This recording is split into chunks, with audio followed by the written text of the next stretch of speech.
Hey, good evening, ladies and gentlemen. How are we doing tonight? Everybody out there, if you want to go over to the YouTube page, driving to the top, you can find us there. We're live. You can leave your comments on there.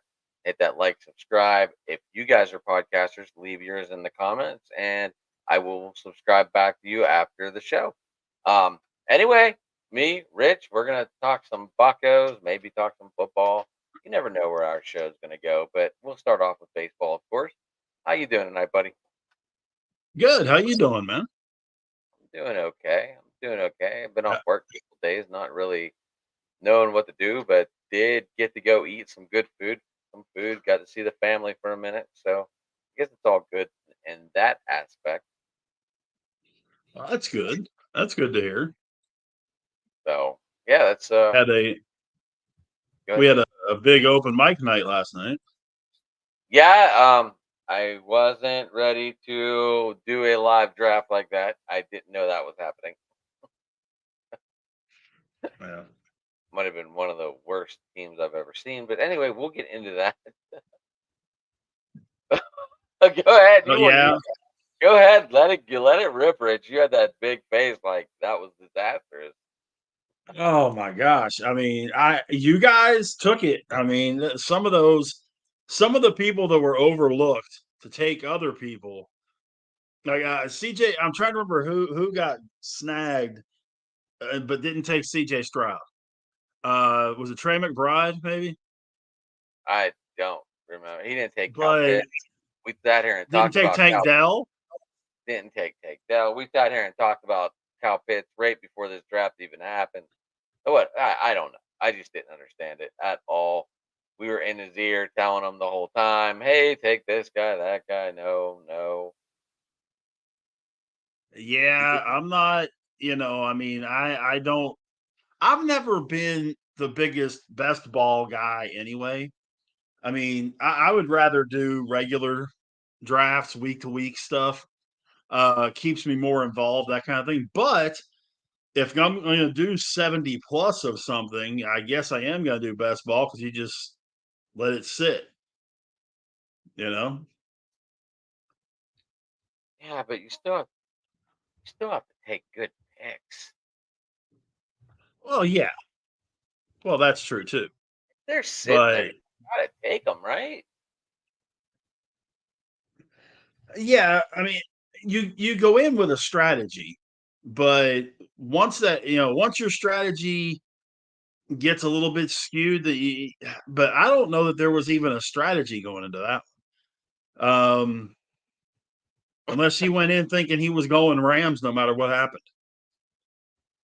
Yeah, that the Kua and then Cup right off the bat. Yeah, that one just I was like, okay, that's interesting. Then we sat here and then But he sat here and made fun of Keenan Allen. Then he takes them. yeah, I mean, to me, there's nobody on the Bears worth taking. Period. I tried to trade DJ Ma- Moore. No one wanted his ass. I mean, DeAndre Swift as a flex might be about it. Maybe. That's a maybe. And it's a maybe, yeah, yeah, and that's a maybe. So, but man, we'll get into the rest of that later on because I've got my wide receiver preseason rankings coming out here in just a little bit too. But it's day 3 of the rankings. But man, tough one today for the Buccos. Goodness gracious, man.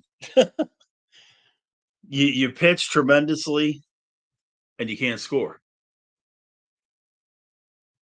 I'm watching, two teams parallel each other with the Rangers and the Pirates, and it's driving me bananas on both sides. It really is because, again, on the Rangers side of things, you pitch really well, you score 1 run. The whole series, it was just, one of those things. But I think the Pirates pitched very well. Um, Keller looked good, Ortiz looked good. I don't know though. I mean, you got to have more, but you got to have a true set of bats in the middle of that lineup But I heard something on the Fan in Pittsburgh today, and I wanted to ask you about this because the guys on the morning show said that they really think that Joey Bart could be the number 4 hitter for this team next year.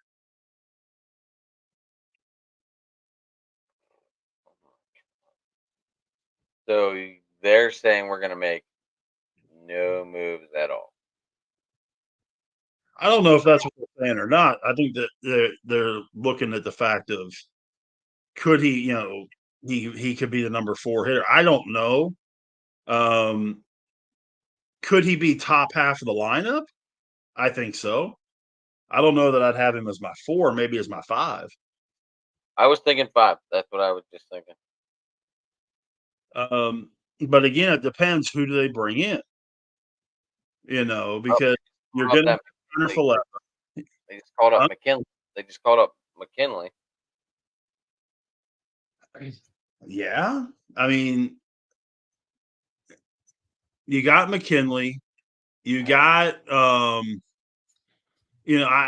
when you look at what they got out there right now, is Alika Williams going to be on this roster start the year next year? I think so.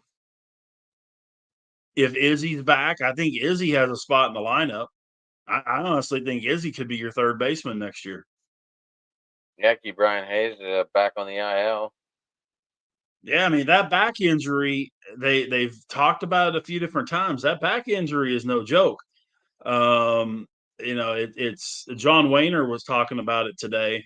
It's a similar injury to what he had before he had to have surgery. And we all know what happened to him when he had to have that surgery. It affected him the rest of his career. Um, he still played well, but he wasn't what he was his first couple of years. Um, so we'll see. But if they're rolling out what they're rolling out this year, the Pirates are going to be in trouble. First off, because they can't stick with that lineup. They've got to get either a true 2 or a true 3, because Is Reynolds can only be one or the other. Huh? McCutcheon going to hang it up at the end of the year? Say that one more Is, time. I'm sorry. is McCutcheon going to hang it up at the end of the year? Yeah, I think Kutch is done. He got his 300 in a Pirate uniform. I think he's done after this. After this season. Um, I like. I keep Taylor. Defensively, he's fine. He just can't hit. Um, I'm good with Reynolds. I'm good with Joe. Whether he's at first or in the outfield, I don't care. He plays a solid right field. He plays a solid first base. And he hits halfway decent. I have no problems with Connor Joe. He could be a very solid 8 hitter. Um, Cruz, I'm not sure that I like the. I'm not sure that I like the idea of trying him in the outfield. But if you're going to do it, you got to do it in spring training. You can't do it in the middle of the season. You know. Why would you take him out of his natural position? Well, but from what I've read, when he was playing in Latin America and when he was playing on those touring teams, he was playing both. He was playing center field and shortstop. So shortstop might be his natural position, but and I think you and I talked about this a long time ago. It might be worth the case of trying to see if he could be Robin Yount. And I'm not saying the caliber of player is Robin Yount, but going from shortstop to center field and having an even better career at center field than he did at shortstop.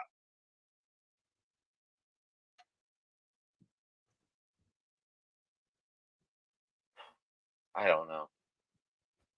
It just doesn't make sense. Like, there's going to be no money dumped. We're going to be talking about the same shit.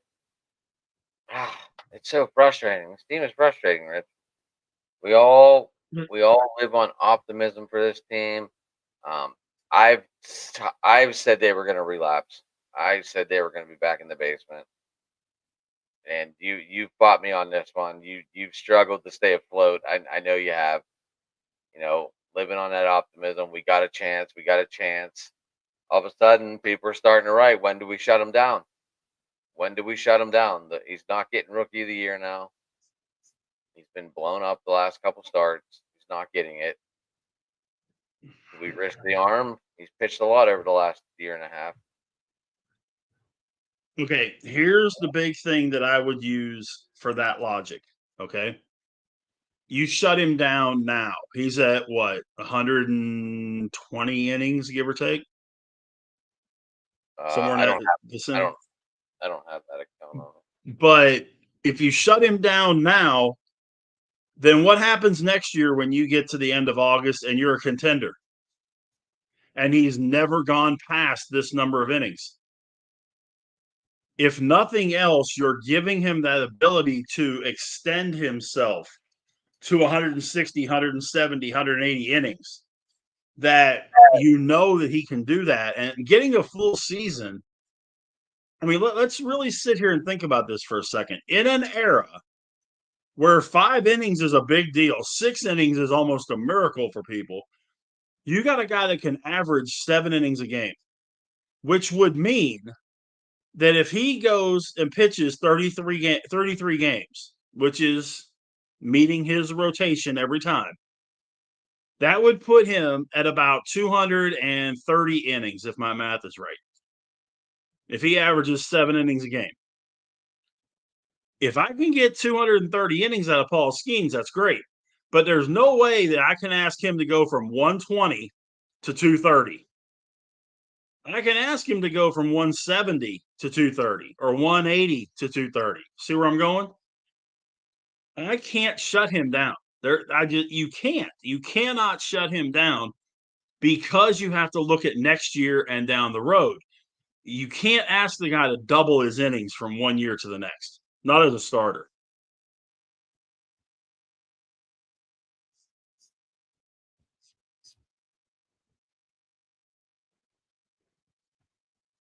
I wanted to get those innings down. I wouldn't know what they were. Yeah, I'm trying to remember. I want to say he's like 120 something, but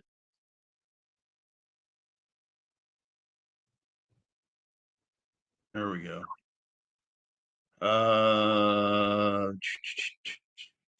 Pitchers.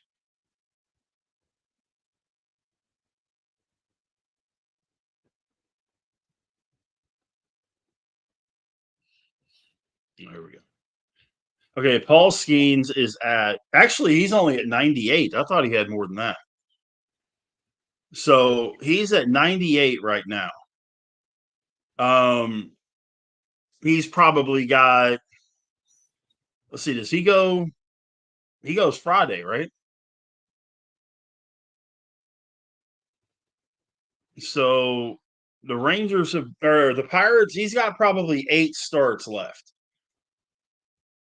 So that would, if he goes 6 a start, that puts him in that 140, 150 range. If he goes 7 a start, it puts him at 160. I think that's what you have to do with him, though. You got to give him that chance, because otherwise, it's just not gonna. It's gonna cause an issue end of the season next year, and he's gonna hit a wall. And then as well as I do, and it drives me nuts when I read what some of these people put out there. He could have Cy Young numbers for 190 innings. He hits 190 and he starts struggling in September, and they're going to call him the worst pitcher that ever walked onto PNC Park. You and I both know it's garbage, but we also know that for whatever reason, we have a ton of Pirate fans out there. And yes, I'm gonna knock Pirates fans that expect these guys to go 162-0. They expect them to score 7 runs every game, give up 1. Pitchers have a 1 ERA, and every batter in the lineup hit 300, which is, last I looked, never happened in the history of baseball. I've never seen that before. Yeah, I mean, 27 Yankees didn't do that. I mean, we just had a 10-game losing streak. We did. We did that. Well, but the thing that's the other thing that I think we, again, I hate trying to rehash, but I think we talked about this a long time ago. Tommy Lasorda once said, and it holds true, except for this year. The worst team in baseball is going to win 54 games. We all know the White Sox ain't got a snowball's chance in hell of getting 54 games. The worst team in baseball is normally going to win 54 games. The best team in baseball is going to lose 54 games. It's what happens in those other 54 that makes the difference. And that's what's happening to the Pirates this year. Are they better than last? And that's one thing a lot of people are forgetting too. This is a team that's a lot better than last year. Right, wrong, or indifferent. They're a whole lot better than what they were last year. If for nothing else, then they can pitch. Right? Yeah, but we saw it today. You can't win on pitching alone. Domingo Right, but you can't. Great game. What do you have? 10 strikeouts, something Believe like so. that. 10 strikeouts, no runs, and then our closer. I don't even know why he was in the game whenever there was non-save situation because he's awful. Every time we in there, he's shaky as shit. I mean, maybe that's a subject to address in this offseason. Well, closer may be, but okay, think about it from this standpoint. At this point last year, or when you went into the offseason last year, how many pitchers did you really have starting pitchers? One, Keller. Keller. So during the course of last offseason and this year, I like what Falter has done. I'm not saying that he's an ace. I'm not saying that he's a 2 or a 3. But Bailey Falter could very easily be a solid number 4 on this team. You get Jared Jones healthy, Mitch Keller and Paul Skeens are going to be just fine. If you've got those 4 guys as your starters, whoever's your 5, Ortiz, take your pick, okay? Whoever's your 5. You've got some arms in that bullpen that aren't terrible, that are actually pretty halfway decent. I'm drawing a blank on the kid's name. Kid that wears 62. He pitched today. Drawing a blank. I'll think of it in a minute. Huh? Domingo. Domingo. No. Oh, one of the relief guys. Yeah. He's in the bullpen. He pitched the 7th or 8th inning today. Kyle Nicholas. Wasn't he just one of the Good 3 middle. call-ups? Huh? Wasn't he one of the 3 call-ups, I think? I believe so, yeah. But there's a guy that you could have in the long relief for next year. Are you going to keep Domingo Herman? You could use him as either a 5 starter or as long relief. What's Hunter Stratton's status going to be next year? I heard people hammering Woodford. Okay, I mean, there is a foundation of a good pitching staff there, and it's not that they're starting from zero. When you look at the bats, the power bats, when your best power hitter, as much as I like what he's doing since he came over, your best power hitter is Joey Bart, right? I would say yes. So, I mean, that's a catcher. I don't care if he was playing right field, doesn't matter. That particular player being your best guy power wise is not the answer. You've got guys that can get on base. Reynolds can get on base with the best of them. IKF can get on base with the best of them. You've got other guys in that infield that can do the same thing. and you've got guys that are playing that Connor Joe can get on base. You just don't have anybody, and I mean nobody, that you're afraid that they're going to hit it 400 feet if you throw the wrong pitch. There is no one in that lineup that strikes fear in the hearts of players, of pitchers. Nobody. That's what they got to have. Even whenever they had Polanco and Marte and those guys, you knew if you threw the wrong pitch to Marte, he's going to knock it 395 over the fence. No problem. He struck fear in the hearts of pitchers. There's not a guy on this team that does that. Not even that comes close. So you can set the table all day, but if the refrigerator is empty, what are you going to put on the table? Nothing. Nothing. And it's shameful. Like, this all comes back to open the damn pocketbook and get some players in here. It does. It does. The good part is they don't need as many players as they used to. They don't have to be, let's be honest, they're only worried about half their roster right now instead of the whole roster. I mean, is Connor Joe going to want to play next year? He's going to be 33 years old. Just thoughts. I don't see. Just thoughts, Rich. I don't see why not. I I'm don't just see why saying. not. It seems like always played on a bad team. Eventually, that wears on a body. Maybe so, but I mean, he's 30. What'd you say? 32, 33? He'll be 33 next year. Actually, he'll be 33 on August 16th. So he's okay. No, he So he's just turned 32 now. Yeah, so he'll be 33 at the end of next season. Okay. And that's not old for a player. I get it. But it also plays on your mind when you played for a lot of bad teams where you made enough money where you could say, I don't need this shit. Maybe so, but I'm just looking to see contract status right now. And that's actually the wrong site.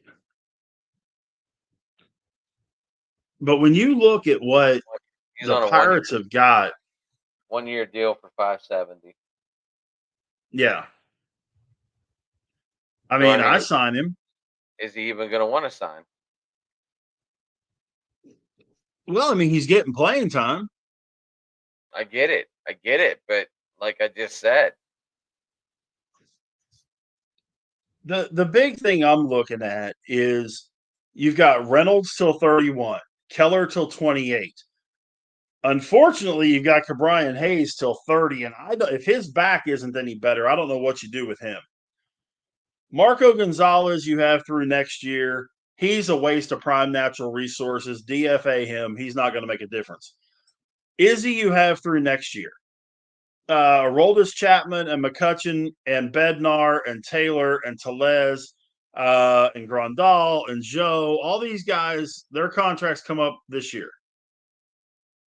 Even McKinney comes up this year. Bart is a free agent at the end of the season. Dela Cruz, Holderman, all those guys, so you've got a bunch of guys that you've got to work on getting signed. The big thing is, who are you keeping and who are you pursuing? well, Is going to be the big question. Like I said, McCutcheon, going on EIL might have just been like, you know what, might be it. Yeah, I think Kutch is done. As much as I love Kutch, I think he's done at the end of this season. He wanted to get 300. I really think if he would have ended up with 300 at the end of last season, he would have hung him up at the end of last year, but he finished with 299. But if you're able to bring back, I don't know about you. I don't have a problem with bringing back Brian De La Cruz if you can get him signed. If I don't, what's he like now? I didn't even look. His contract, he's making 768 this year.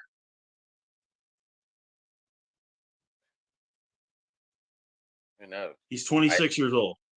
I don't know. He's a free agent. He's probably going Yeah. to want to look at other teams first. He really is.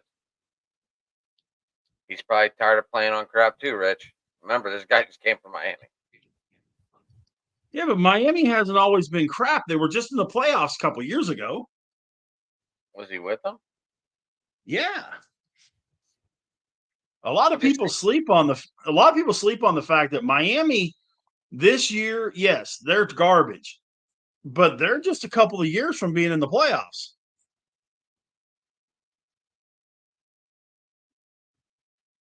A lot of people sleep on that fact. And I don't think it's fair to the Marlins and the guys on that team to look at it and go, well, these guys are horrible all the time. No, they're not. They're not always horrible, man.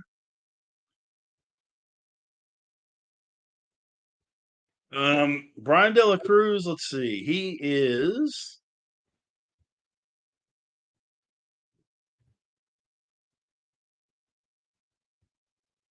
in his trying to see. I think this is his third, fourth year.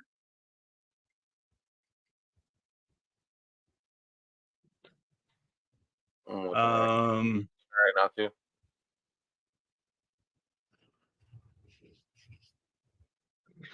21, 22, 20, yeah, this is his fourth year.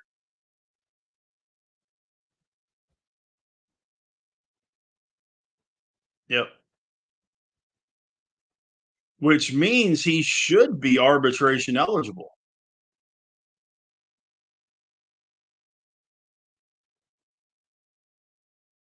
But even if the Pirates have to double his salary and pay him $1.5 million, okay. If I got a starting right fielder that's going to hit me 20, 22 home runs, and it's going to cost me $1.5 million a year, sign me up. Right? He's a good. Yeah, I mean, I'm not arguing with him. I mean, I like the acquisition at the deadline for sure. Just like I don't know. I want players. I mean, we're trying to stretch a gum band and make it a huge fucking ball to get rolling. You say we're not many pieces off, but we're also a lot of free agents that might not come back. You have a valid point.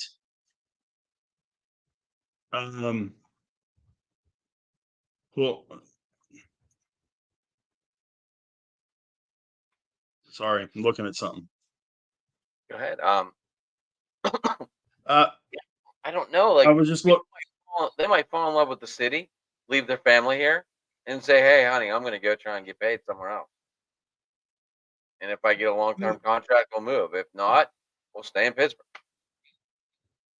Maybe so, but I mean, I would think that some of these guys, the Pirates are going to save some money with not having Chapman, not having McCutchen, not having Gonzalez. If I was the Pirates, I'd DFA Gonzalez today. I'm sorry, I just would. I mean, you've got too many other guys that you could put in that 5 spot in the rotation that I would DFA Gonzalez today.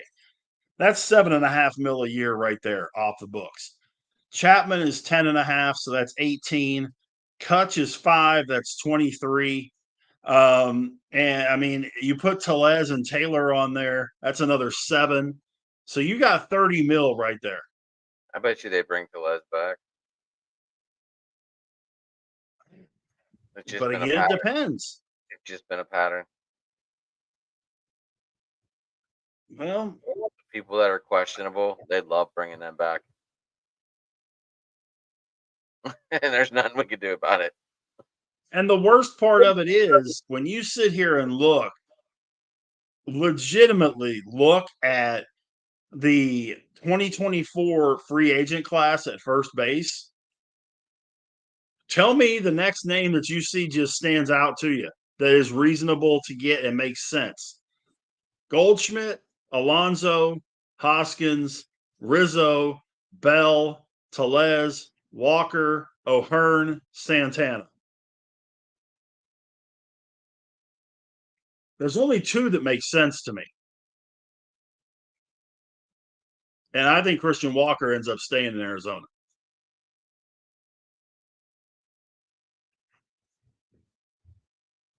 That's just me. I think Arizona is going to do what they can to keep him. Goldschmidt will be 35, 36 next season. Alonso, he's going to want way more than what the Pirates are going to cough up. Reese Hoskins has an opt out in his deal. Rizzo couldn't hit a basketball with a tennis racket at the moment. Josh Bell, we've heard that song before. I don't know if you want to take a chance on bringing him back. I like O'Hearn. We've talked about O'Hearn before. I'm not completely against bringing Santana back. Let me ask you this. All things being equal, Santana or Tellez? Hold on, I'm looking. Hold on. Okay. Velez is the second youngest on this list of free agents, besides Yepes, Juan Yepes, first baseman with the Washington Nationals. Oh, yeah, they probably got him listed as an outfielder on this thing I'm looking at. Because his main position's in the outfield. Yeah, it is. They've got him as an outfielder. Yeah, he plays first. Juan Yepes, no. I don't know how many different ways I could conceivably say no to bringing him in. No. No, no, no, no, no, no, no. And then on top of that, no. I just don't. Hold on. That list was wrong. I'm sorry. I'm correcting myself. Apparently, I was looking at the last year's list, but that was like all. I guess everyone has signed a 1 year deal, not Yeah. where I don't know what the hell I was looking at. But anyway, Well, they show him as a opt out free agent for next year on the MLB.com page. But one of the other guys that I was looking at, and but he's another one that I just wish I knew what kind of at bats you could get out of him is Mark Canha.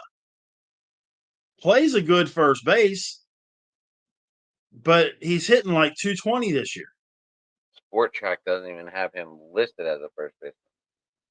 As much as he's played outfield all year for Detroit. He's played left field all year.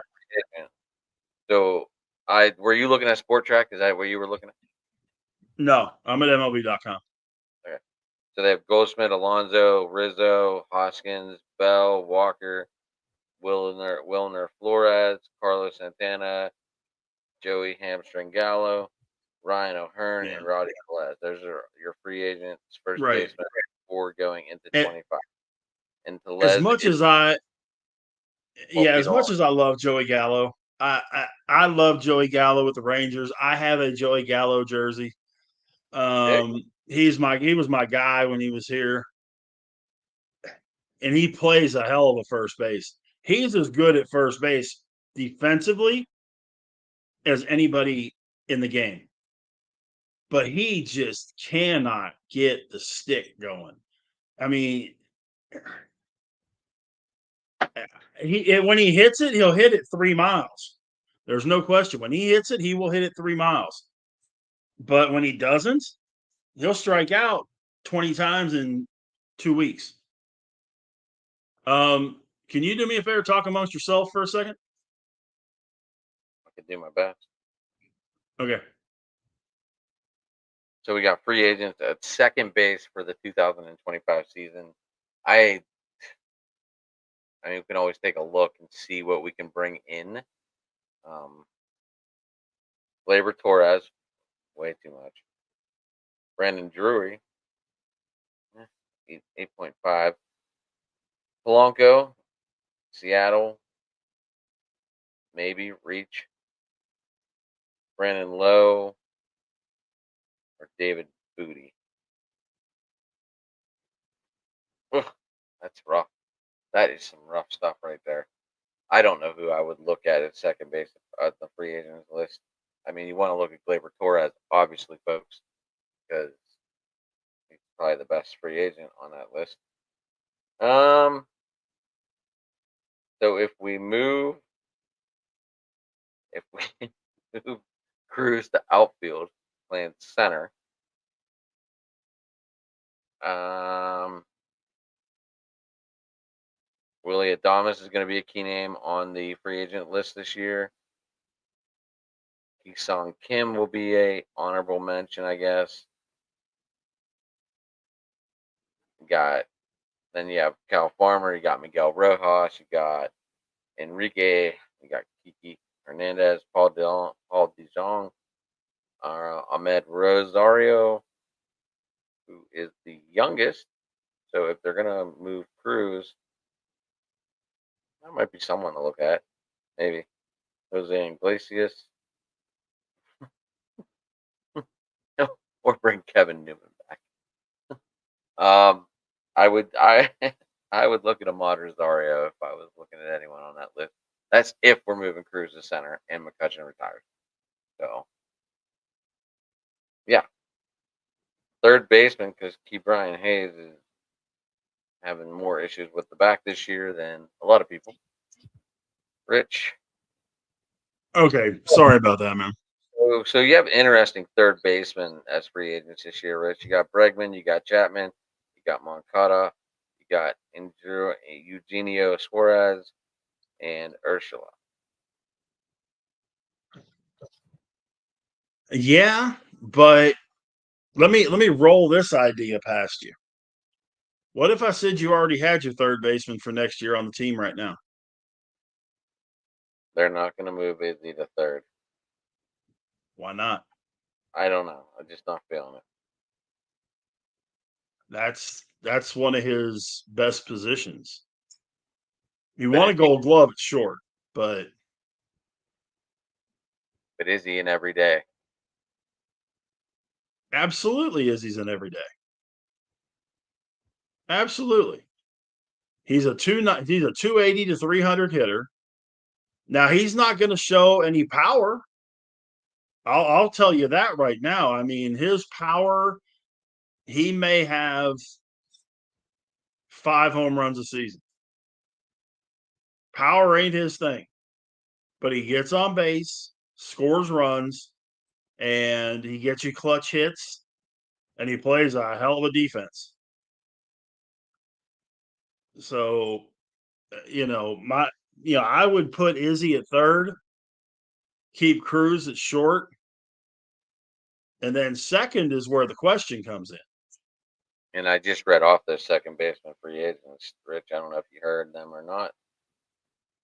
Well, I've seen Gleyber Torres and Brandon Lau and Ha-Sung Kim, and I didn't see anybody impressive. Did you? Maybe Brandon Lowe. Maybe. Maybe. Maybe. Jorge Polanco. Maybe. Polanco's hurt all the time. He is hamstring central. But my question is, I mean, there's no way we'd bring in Glaber, right? no. Gleyber Torres is the most overrated player in baseball, and that's saying something. But you've got Akira Williams. You've got Jared Triolo. You've got 2 or 3 or 4 guys that play second base in your system. What about one of those guys being the guy? I like Triola at second. I remember before we connected, I had Mr. McHenry on, and I was like, Triola's going to start at second. Watch. And he kept telling me Gonzalez was going to start at second. And I said, no, it's going to be Triola. Yeah, I forgot about you're going to get Nick Gonzalez back. So I mean, second base So, is second base is steady. right. We'll go steady. Now Gonzalez does show flashes of being powerful sometimes, but it ain't all the time. Well, and that's where the only guy on the roster that even has the potential to be that guy that strikes the fear in the hearts of pitchers is O'Neal Cruz. Does he have the potential to hit 35 or 40 bombs? Yeah, of course. But he's not. For whatever reason, he's not. And that's what the Pirates have to do. They've got to get guys in that lineup that are going to be, whether it's a center fielder, whether it's a second baseman, whether it's a third baseman, a first baseman, they got to get a guy or two that's going to strike some fear. You look at the free agent list, and there really aren't that many guys that are going to strike fear in the hearts of pitchers. And that's the problem. The free agent You list? know, Are we talking about the ones that we no, afford or the ones I'm talking that about are the free agents? I'm talking about the free agents in general. We got Goldschmidt's not scaring anybody. Santana doesn't scare people. wait, we Ryan talking about O'Hearn might. I thought Christian you Walker, wait, hold on. yeah, I thought you were talking about outfield. huh? I thought you were talking about outfield.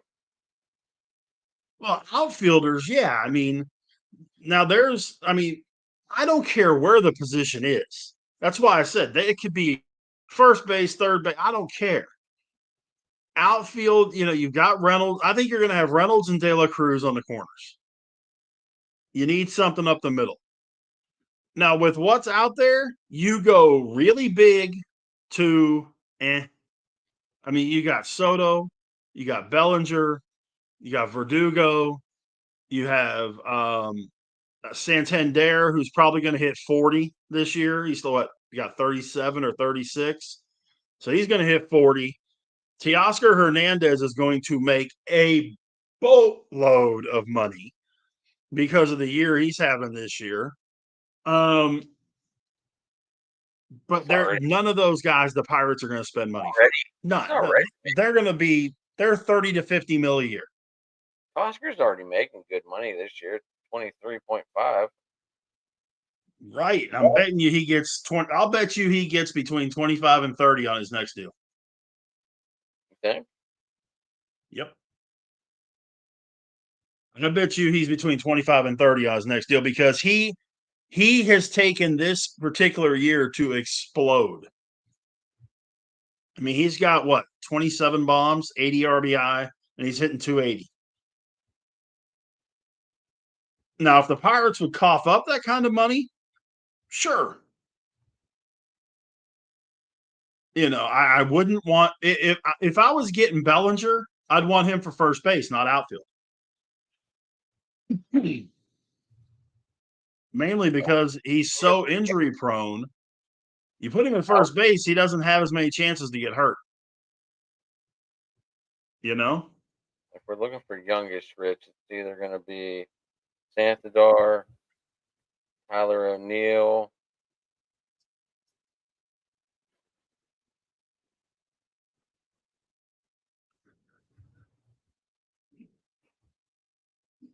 Those are the two youngest. Verdugo. Yeah. Verdugo would be okay, but again, he's not. I mean, Verdugo is a lot like Brian Reynolds. He'll hit I he'll left hit Juan 20. I left Juan Soto out of that conversation because we both know that he makes more than half the team. Oh, Soto. what'd you say? Soto. Oh yeah, Soto's not coming to. Come on. There's if Soto goes to the Pirates, I will wear a Cowboys jersey all football season. I'm not writing that down because that's just nonsense. No, well, I know it because there's no chance. And there's some of the guys that I wouldn't want in Pittsburgh. Jock Peterson, no chance. Would I like Santander? I don't think Baltimore's going to let him go, first of all. But, I mean, Santander, with the year he's having this year, he's $30 million a year. Teoscar Hernandez is going to be 30 or 30 plus, close to 30 or 30 plus. Tyler O'Neill, again, injuries. That's the problem. There's not. I would almost rather, and I check this one out because I'm sure the Braves are going to try to get him back. I would almost rather, if I'm going to spend that kind of cash, go after Marcell Ozuna. Then Tyler O'Neill. Yeah, I'd rather have Ozuna than O'Neill because Ozuna. You realize Ozuna is in a triple crown guy right now. Yeah, we're not signing him. He's going to be paid, and he's 30. He's going to be 34 years old. He's 34, coming off of a triple crown. There's a big difference between that and 34 coming off of a 20 home run season. See Paul Goldschmidt.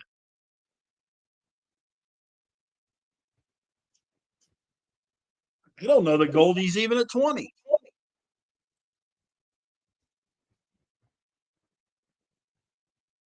I'm not sure Goldschmidt has 20 home runs this year.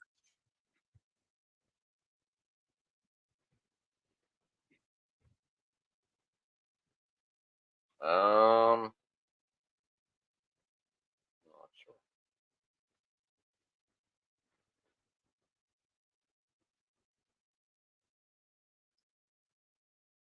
Let's see. 19. Yeah. Sitting on 19 home runs right now. Horrible. Unless he hit tonight, they do have 2 runs. I don't know how Cardinals scored though.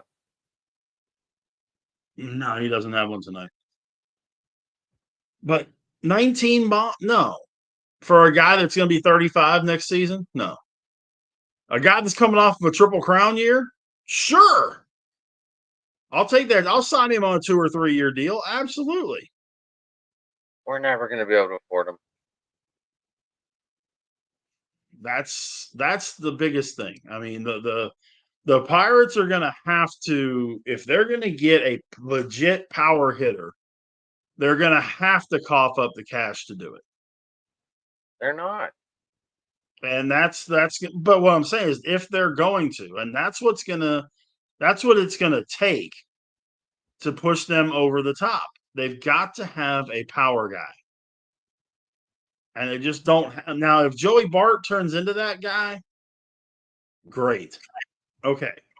If he turns into Sal Perez, fantastic. But I just don't see it. I'm not seeing the Braves get rid of him. Say again? I'm not seeing the Braves lose him, but I know their situation with money ain't easy down there. Oh no, I mean the Braves are spending some serious scratch just on bats. That's not counting any of their pitchers. I mean, Acuna's making a ton, Albies is making a ton, Riley's making a ton, Olson's making a ton. Yeah, I mean they're going to have guys coming up for deals too. And then of course you got the pitching staff with Strider and Fried and all those guys. I mean they're I wouldn't be surprised if their payroll next year is competitive with the Dodgers and Yankees. Yeah. Right?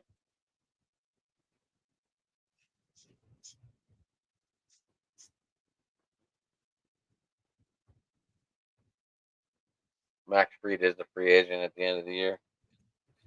So is Charlie Morton. Yeah. Well, I honestly think Morton's going to hang it up. He'll be 40 at the end of the season.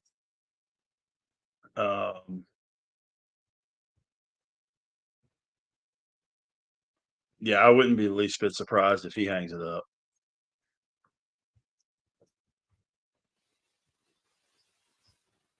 But Fried, I mean, is he arbitration eligible? I don't know. It just says free agent. It just says free agents during this year or the end of the year. AJ Minter, Travis Denard, Max Fried, Arizona, and Charlie Morton. Adam Duvall is a free agent. Whit Merrifield and Ursula is a free agent.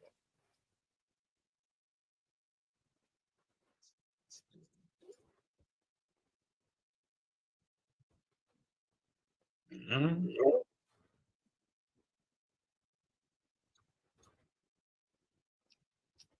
Going to be interesting. It's definitely going to be interesting to see what happens with all that because they've got to improve. There's no question about that. I don't know if they could make a trade.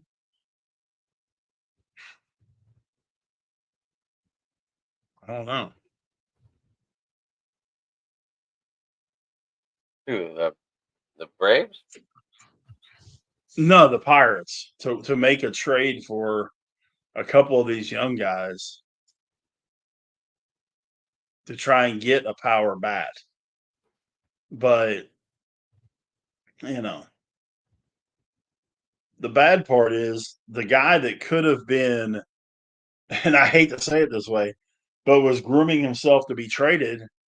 He's now hitting a buck and a half, buck and a quarter in AAA, and that's Sawinski. Um,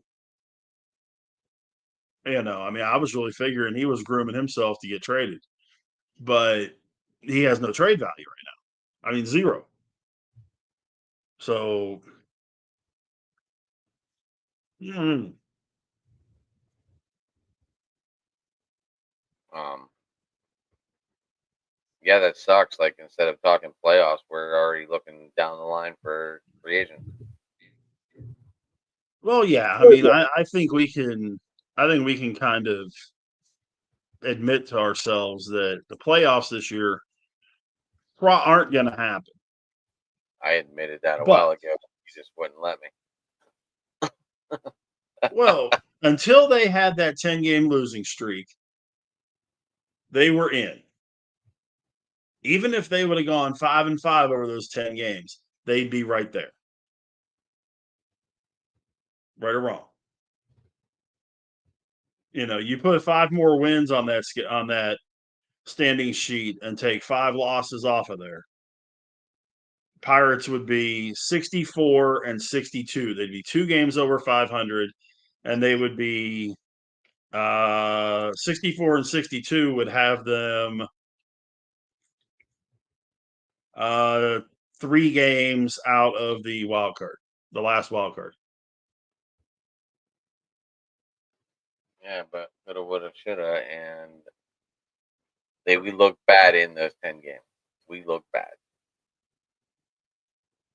Well, where our major flaws got exposed. And Skeens is not going to go 35-0, I didn't expect them no to. matter what happens. Huh? I didn't expect them to, but the Dodgers finally started playing good ball again in that stretch. Um, they woke up. I They don't know. did. Like Skeens was human. He had that one game. He goes 6 innings and gave up what 5 in 6 innings. Stuff like here's that. one. Okay, speaking of that moment right there, why did we let him stay in, giving up 5 runs? But we pull him whenever he has 0 runs.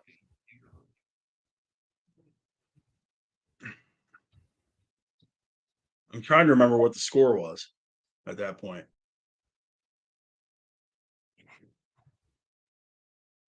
The and I honestly don't remember A, score, and B, how many pitches he had thrown. But it's a situational thing. I mean, do I agree with pulling a pitcher 7 innings with a no hitter? Because that happened in a Ranger game earlier this past week. I'm trying to remember who it was that was pitching. Um, I think it was Pablo Lopez or somebody like that. They were in the 7th inning. Oh no, it was Framber Valdez for Houston, Hey, and they we let were him live. go 8. We were live that Huh? night. We were live. That's right. That's I right. was live. And he went into the ninth, 2 outs in the ninth. The Rangers broke it up. Okay, how many pitches did he have at that point? And the whole world was going absolutely ape Oh my God, he threw 115 pitches. Guys, come on. Seriously? 115 pitches. You're acting like he's throwing 300 pitches. 115 pitches. There's guys that throw 115 pitches in 6 innings now. I mean, come on. 115 with a no hitter, and he wasn't slowing down. I mean, even whenever he went out, he wasn't slowing down.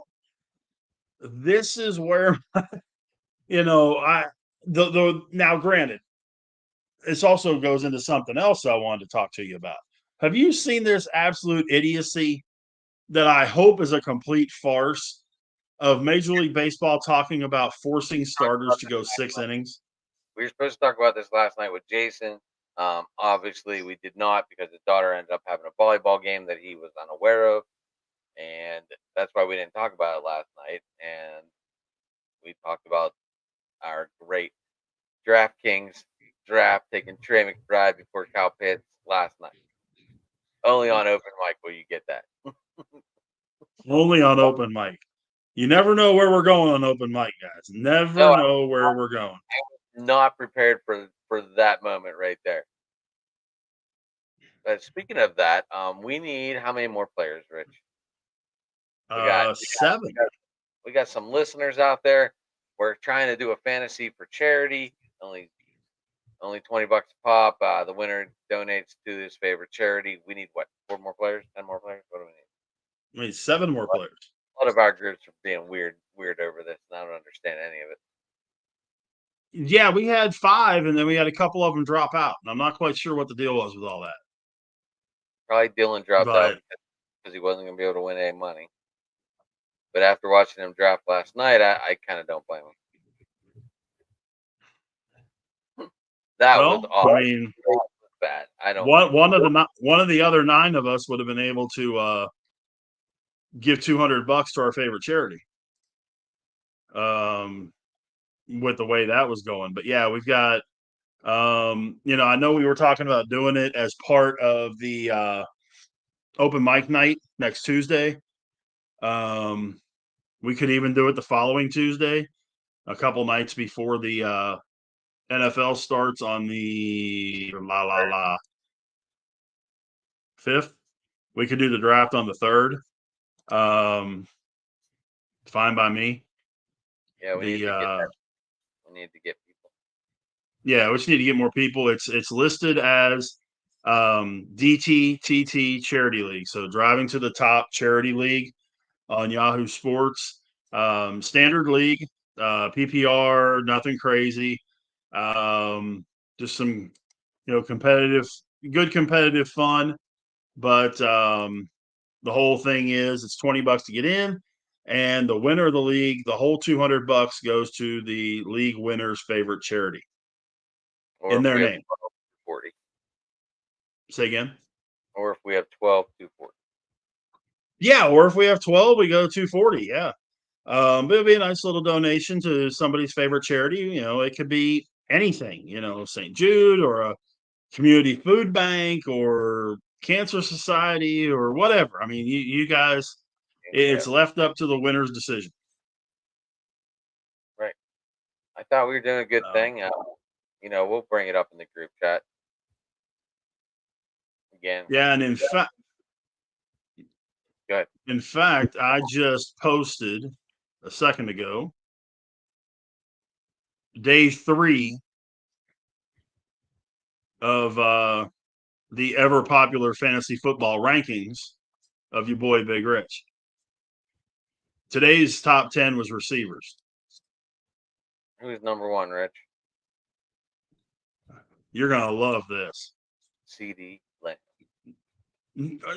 No. CeeDee Lamb is number 5.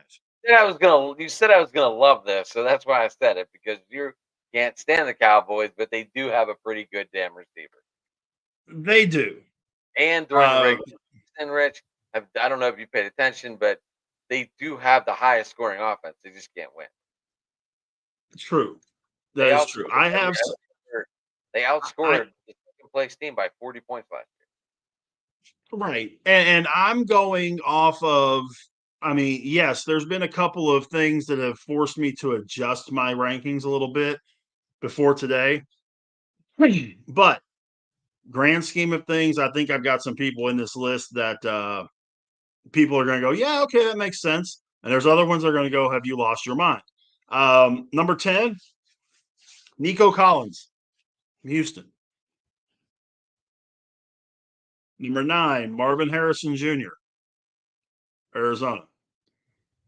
Number 8, and this guy is probably the most consistent out of all of the receivers in the NFL right now. Mike Evans, Tampa Bay. Number 8. Number 7, Jamar Chase. Number 6, Justin Jefferson. Number 5, CeeDee Lamb. Number 4, Garrett Wilson. Number 3, A.J. Brown. Number 2, Tyreek Hill. And you know who I'm missing. Number 1, Amon-Ra St. Brown. I let you finish your draft. I didn't I don't know. I don't understand. I didn't understand why you had number 10, Nico Collins. I think it's going to be Tank Dell in that 10 spot because because he's going to be looking at Diggs and then just see Dell out of the corner of his eye. I have a feeling it's going to turn into me, and he's not going to understand. And you're talking about a second-year quarterback who's going to say, "Oh my God, to Stephon Diggs." Oh. And I hope he doesn't get starstruck. I hope he's able to swing the ball all over the damn place like last year and make those damn receivers have a name. But at the And same time, I see what this guy did to Josh Allen, and what he did to Josh Allen was made him be almost one-dimensional, one look, and then try to find everyone else. yeah, in my defense, I have Tank Dell in my top 15. I definitely think that Diggs is the number 3 in this offense as far as receivers go. I just had Dell a little bit lower than Collins, not quite in the top 10. I want to see what he does coming off this injury, too. Well, he looked really good against us. Yeah. Yeah, and that's why I have him ranked so high. I mean, there's very few teams that I have 2 guys in the top 20, 25, but this one I do. Miami, I have 2 receivers in the top 25. Yeah, that kind of thing. Odell Beckham. Yeah, that's him. But what'd you think of the rest of it, though? I thought it was all right. I thought Mike Evans could have been a little higher, but then again, we're looking at a Baker Mayfield now who has a contract and it's already been paid. So how much is he going to be willing to play? He did it in Cleveland. We already watched it once in his career. Is he going to relapse and do it again, or is he going to show, hey, I'm I worth it? I'll tell you what, I was really close to taking Jefferson out of the top 10 You don't have a because quarterback. Sam Darnold is your quarterback. I mean, Well, they were talking. he'll I talked huh? about last night. DTR is on the trade block right now, and possibly on his way. I don't know if DTR is Yeah, better than Sam Darnold, but I know DTR came in and played pretty well last year in Cleveland. But they DTR still is had to better go than off, Sam Darnold, still but had to go off and get Joe Flacco. Though. But that's because DTR got hurt. well, yeah. I mean, DTR, is he better than Sam Darnold? Yeah. I mean, there's not many that aren't better than Sam Darnold. Let's be perfectly honest. Um, you could send Trey Lance to Minnesota, and he's going to be better than Sam Not Darnold. going to do that unless they get something great in return, and that would have to be. I can't see them giving up. I can't see them giving up Trey Lance for anything lower than like a Jordan Addison. Well, no. I agree with you. But what I'm saying is those guys could go up there and do the same thing.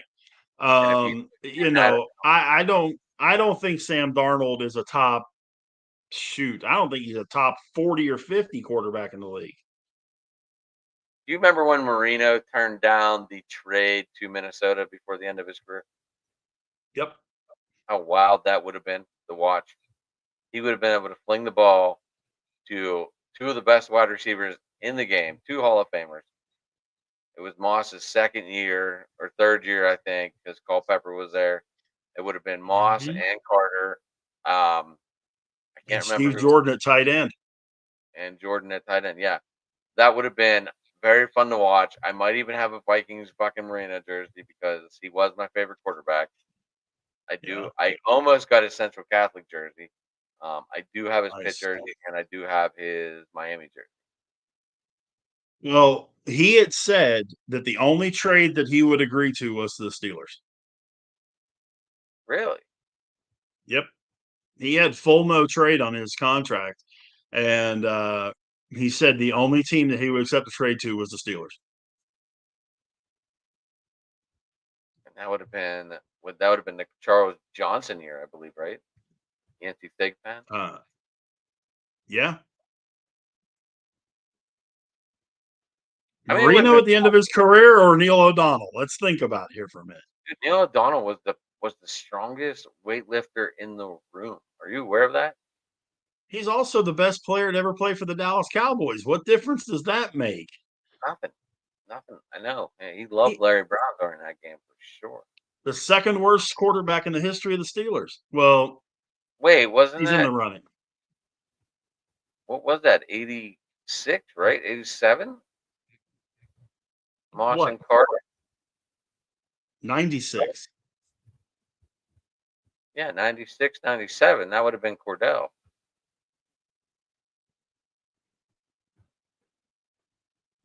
I think. Yeah, yeah, it would have been. Yeah.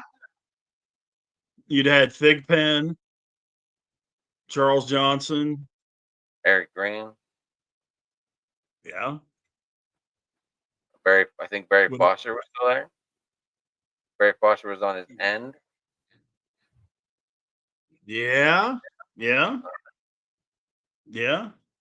Was Merrill Hodge still around then, or he had to hang it up by then? I think he hung it up in '94, right before he went to the Super Bowl.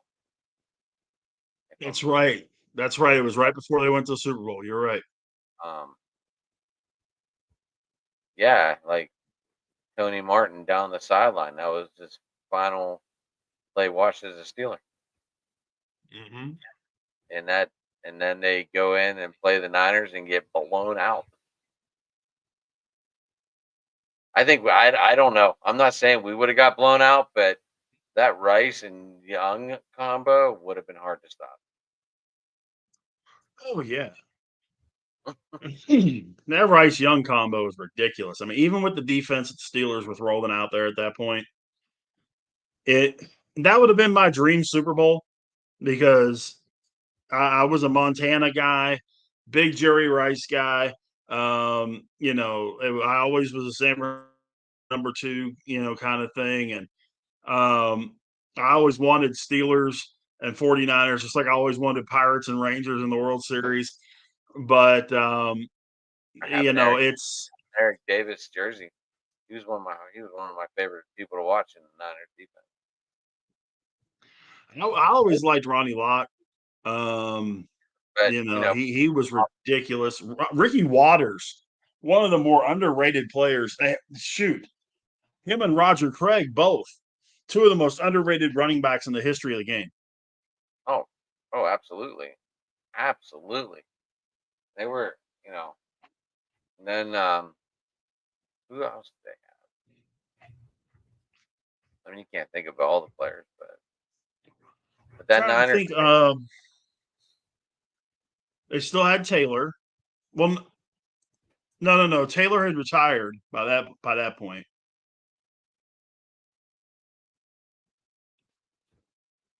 Or had he? I don't know. Taylor was on that team. All right, so our memory is starting to fade because we're getting old. Yeah, no doubt. 95 San Francisco 49ers. Would have been '94, or would have been '94, Rich.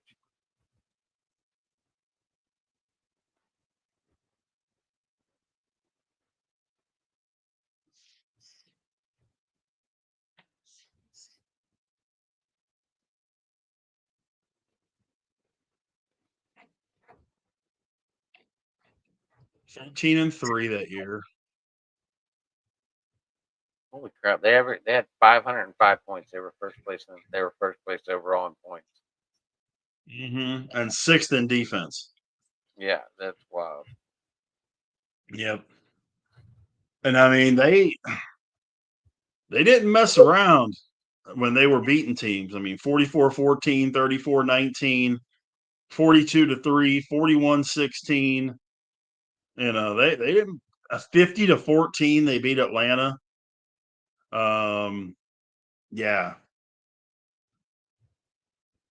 And that 49-26 score in the Super Bowl, that's kind of John Taylor,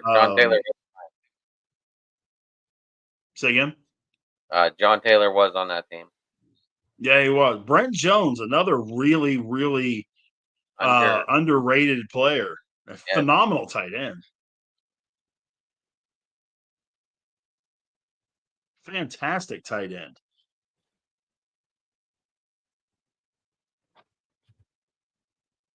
But yeah, I mean that team there, and of course you had Dion uh, leading the defense, and I mean that was just some ridiculousness going on over there.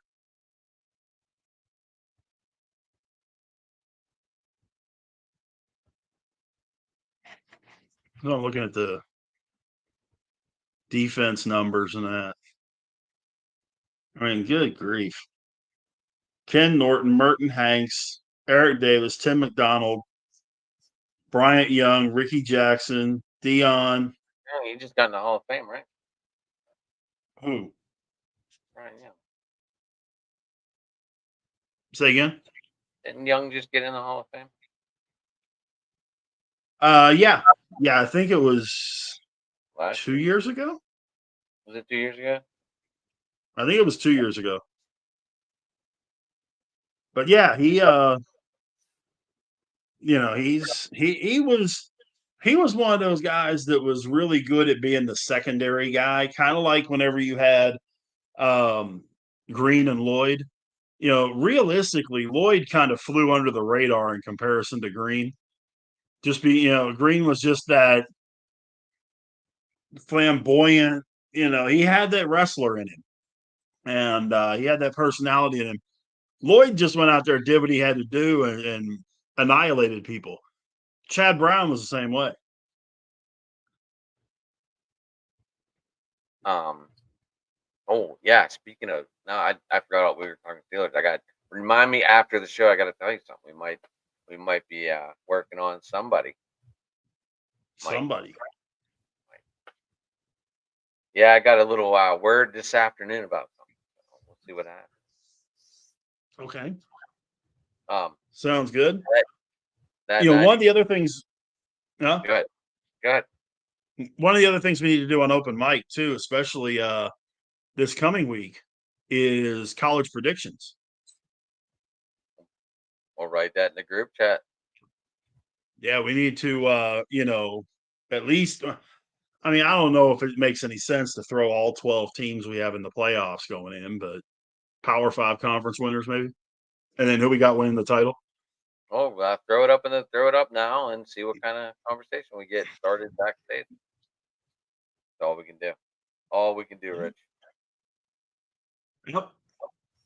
Um, Yeah, there's lots of stuff coming up. I mean, we got the end of the baseball season right around the corner. It's hard to believe it's the end of August. I mean, good grief. kids are already back at school. Yeah. Yeah. I mean, it seems like we literally just started the season. And now we've got most of the teams have 40 games or less left. Um, it's just crazy.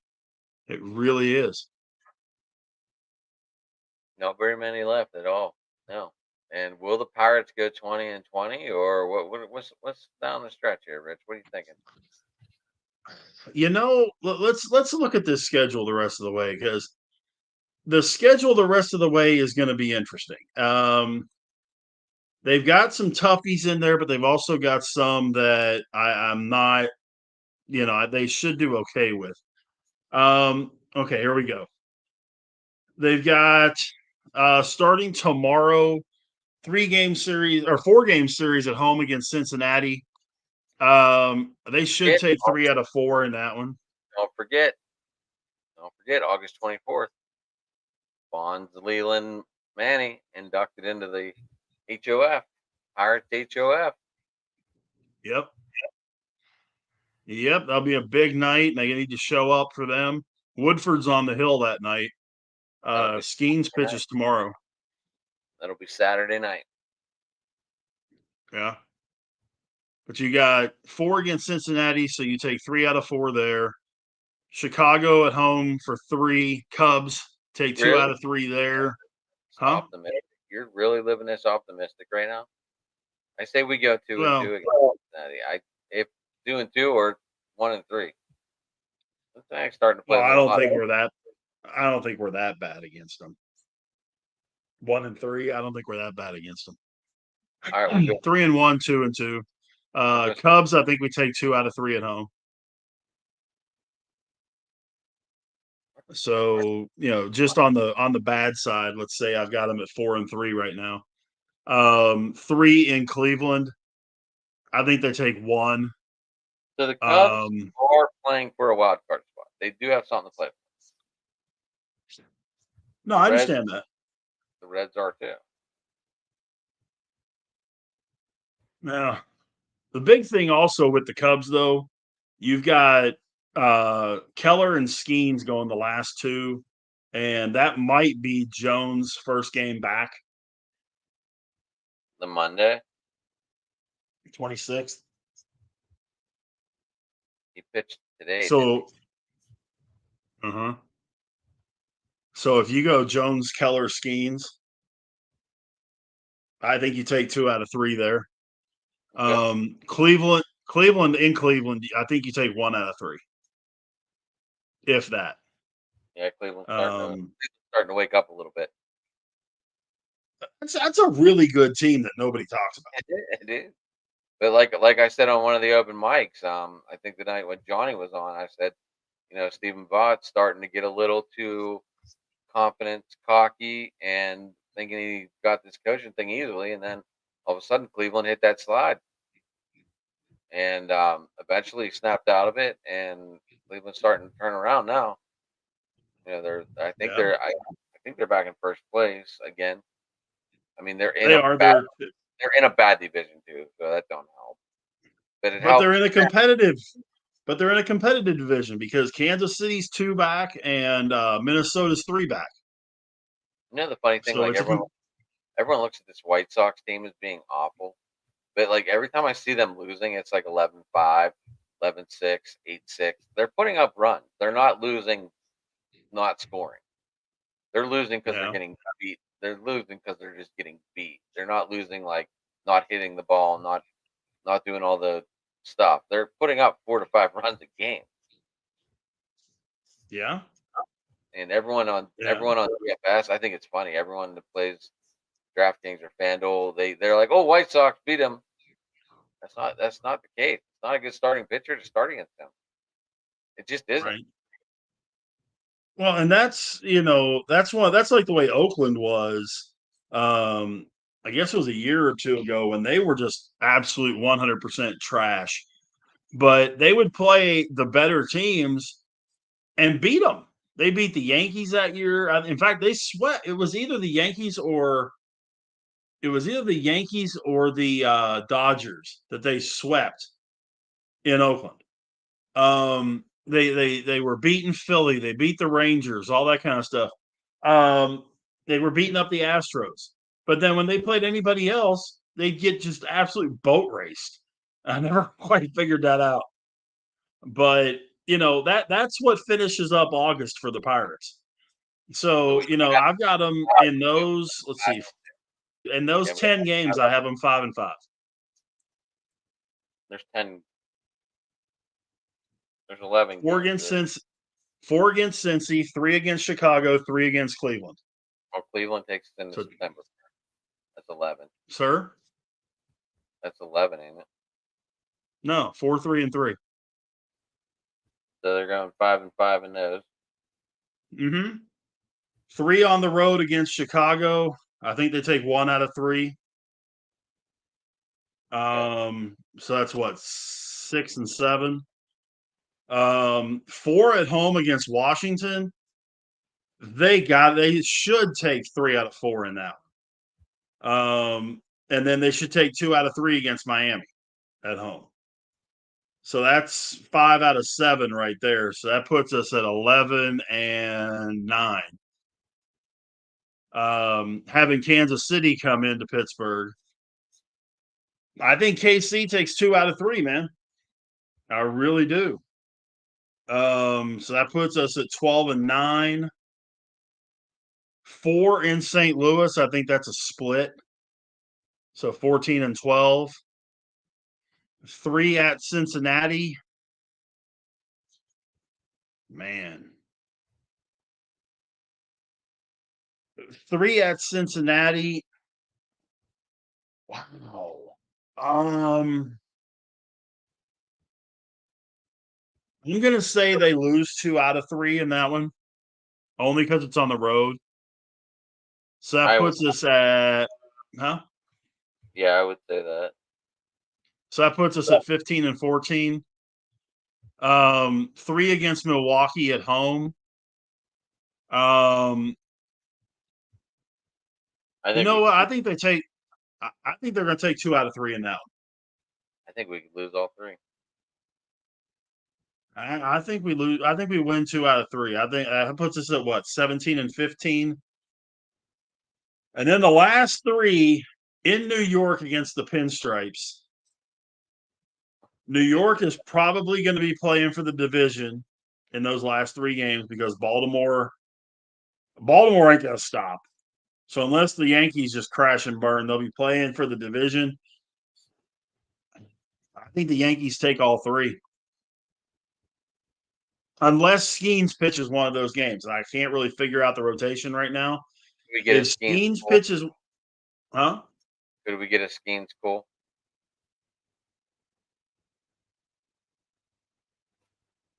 Oh, pulling him out of the rotation? No, Skeens cool matchup. Oh, maybe. That would be cool. I think we could lose the But last. I think we could lose the last 6, Rich. we could. But I just have this feeling about the Pirates at home, right there at the end. They're going to be playing to have a 500 record or get close to 500. And if they're gonna get close, they got to keep it going. And then they lose the last 3, and they end up, what's that put them? 17 and 18 in their last 35 games. I was close when I said So 20, and say again. I was close when I said 20 to 20. Yeah, yeah. I mean, I've got them 17 and 18. It could go a little bit either way. So I if got they them go 17 and 18, that puts them at 76 and 85. same as last year, That's not right. 76 and 84. 80, 76 and 86. Same record as last year.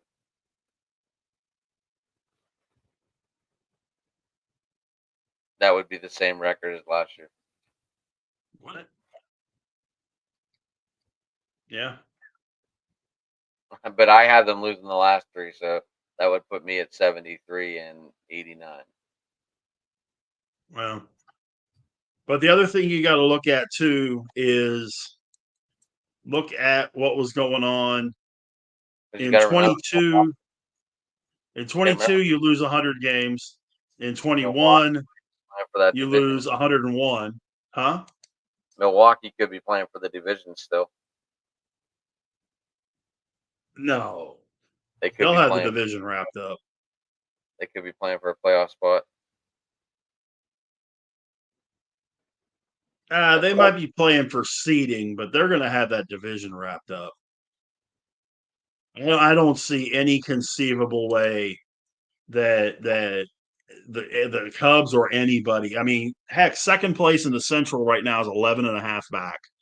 There is no way in this world They're that unmatched. anybody's going to catch them. Yeah, I mean they're going to be they may be playing for seeding because they're a game behind the Phillies. They're 2 games behind. I'm sorry, they're a half game behind Philly and a full game behind the Dodgers. Okay, you're playing for seeding at that point, and that may be the case when they get the Pirates.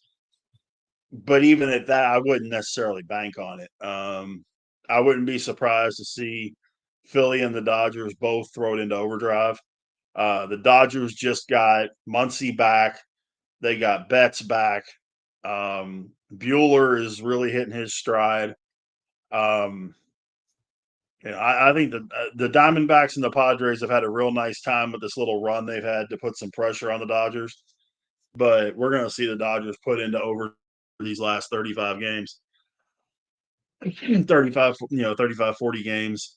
Brewers are going to, and I think Philly pulls away from Atlanta even more than they are. They're 7 up right now. The Mets aren't going to catch them. And the Braves just can't stop getting hurt. You got Riley out now for 6 to 8 weeks, which is the rest of the season.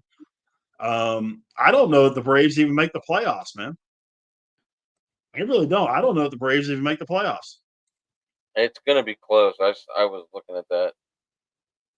As they sit right this second, I mean, granted, the next team, you got the Diamondbacks, the Padres, and then the Braves on 3 wild card spots. The next team is the Mets, who's a game and a half back. I got about as much faith in the Mets as nobody. I'd actually have more faith in the Giants catching the Braves than I would the Mets. Well, just to let you know, the Braves lost tonight Yeah. to the Phillies, and the Mets beat the Orioles. So that means the Mets and Braves are now tied, or is that updated? This is updated.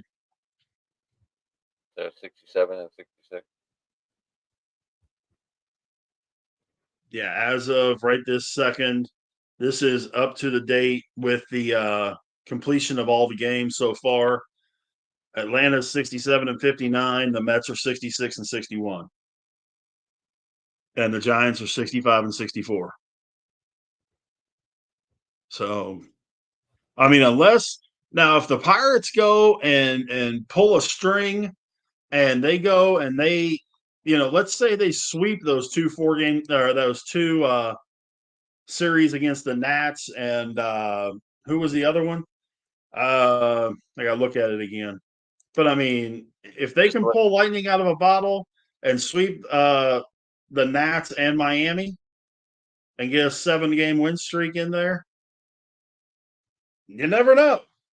You know, but I no, know Kansas City's going to have something to play for, no, huh? no. I know you're living in the exciting world of No. I'm saying 500. I'm saying going for 500.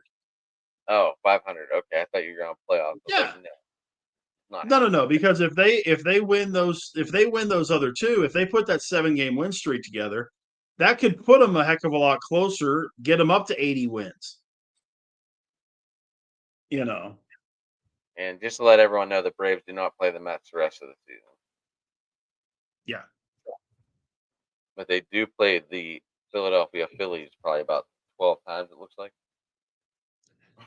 yeah, and I think that's going to be hammer versus nail. I think Philly is going to beat Arizona to death. I really No, do.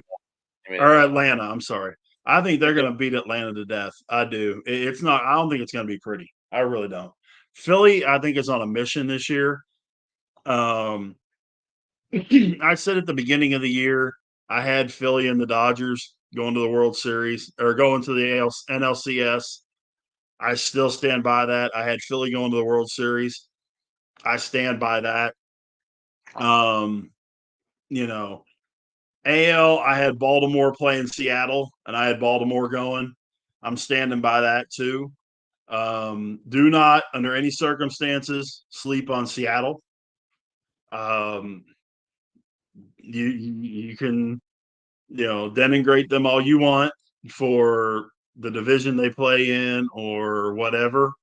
But I promise you, especially pitching wins championships, and that Seattle rotation, man, and that bullpen is really, really good. Excuse me. Yeah, Philly's definitely got something to play for. Oh, Yeah. well, Rich, what do you think? We got more No. to cover? What are you thinking? I'm not ready to touch these Steelers. We talked about them last night. Yeah, no, I mean, I think we're about good, man. It's what, 9:30? 9:30 my time, 10:30 your time. Sure. So, yeah, I mean, if you want to join up on the Charity Fantasy League, hit me up on Facebook under my name, Rich Richardson, or on Twitter, X at Go Big Go Home Pod. I'll get the message out to the rest of the team about open mic on Tuesday doing our predictions for college football. Hard to believe college football kicks off in full swing. Actually, there's some college football this weekend, but it kicks off in full swing next weekend. Isn't that weird that college doesn't go through like a mini preseason, at least one game each? Yeah, yeah. I guess it's a money thing. I don't know. Because then everyone be like, "You lost in the preseason."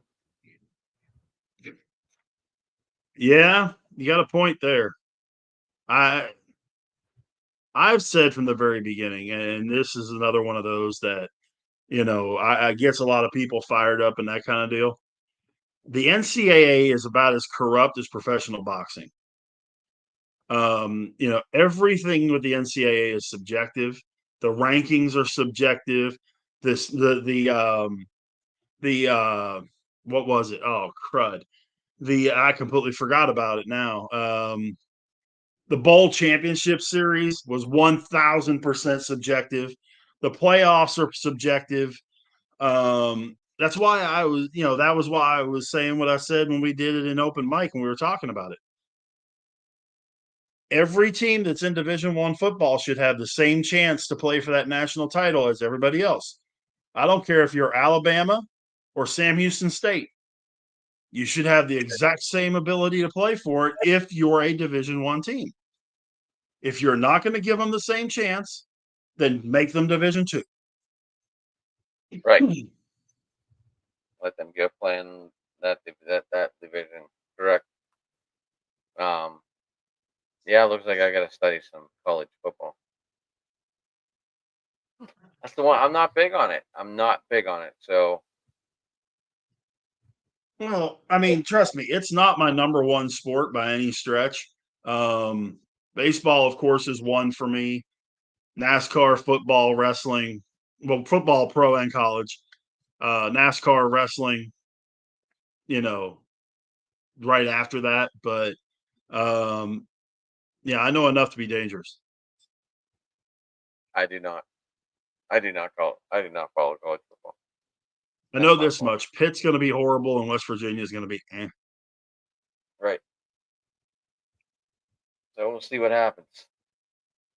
We will. We will. It's going to be fun. But anyway, you guys can get me at Talk Sports. Oh my gosh, at Talk Sport. Oh my god, at Talking Sports. It on Twitter or X, whatever we're calling it, and get us on Driving to the Top. Like I said earlier in the show, hit that like, subscribe button. Uh, yeah. So Tuesday we got open mic, and let's do it. We'll see what happens. But everybody, thank you for tuning in. Um, like I said, if you guys wanted to leave comments, because we don't see them over here, if you guys had any, Driving to the Top Productions on YouTube and hit that like, subscribe button, and then the comments will flow. But everybody, have a good night, guys. Night.